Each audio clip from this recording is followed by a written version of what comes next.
Pre,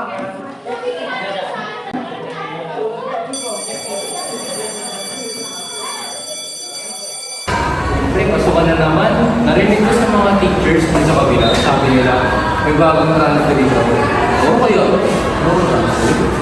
Lalaki daw, pre. Pwede natin magpahin. Hindi mo siya taga dito, boy. Sabi niya, sabi ka yun.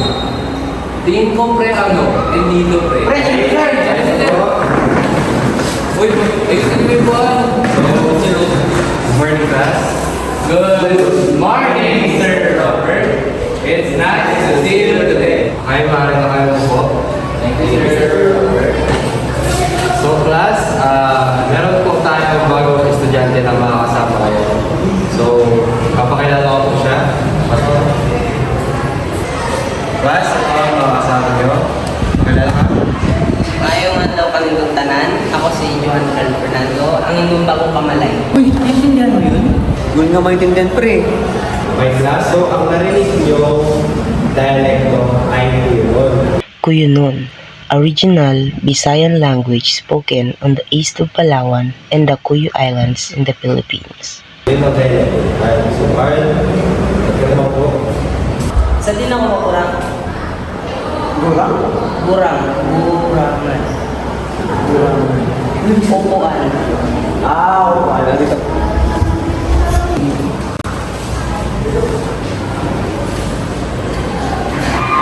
Gurangan.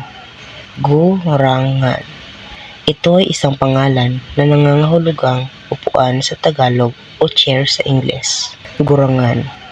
Gurangan. Okay, paalam class. Paalam po, Sir Robert. Magkita-kita po tayo sa susunod na pagkikita.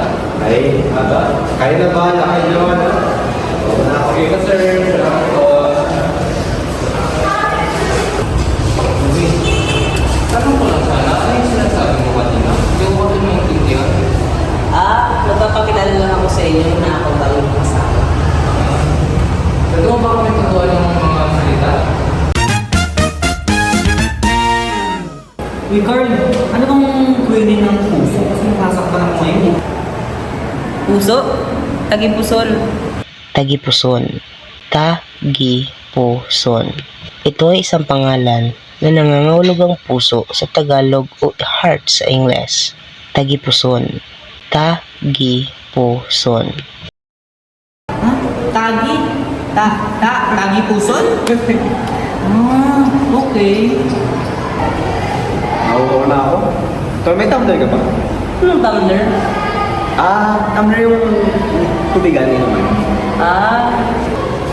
Salamat doon. Ay, wait. Ano nga pala yung tumbler sa dialect mo? Tumbler? Irinuman tawag namin dyan. Irinuman. Irinuman. Ito ay isang pangalan na nangangahulugang tumbler sa Ingles. Irinuman. Irinuman. Irinuman. Irinuman? Yung nga pala kanina, di ba nagpakilala ka? Ano pala yung ibig sabihin ng ano? Adlaw kayo? Ano ibig sabihin nun? Adlaw. Araw tawag sa amin. Adlaw. Adlaw. Ito ay isang pangalan na nangangahulugang araw sa Tagalog o day o sun sa Ingles. Adlaw. Adlaw.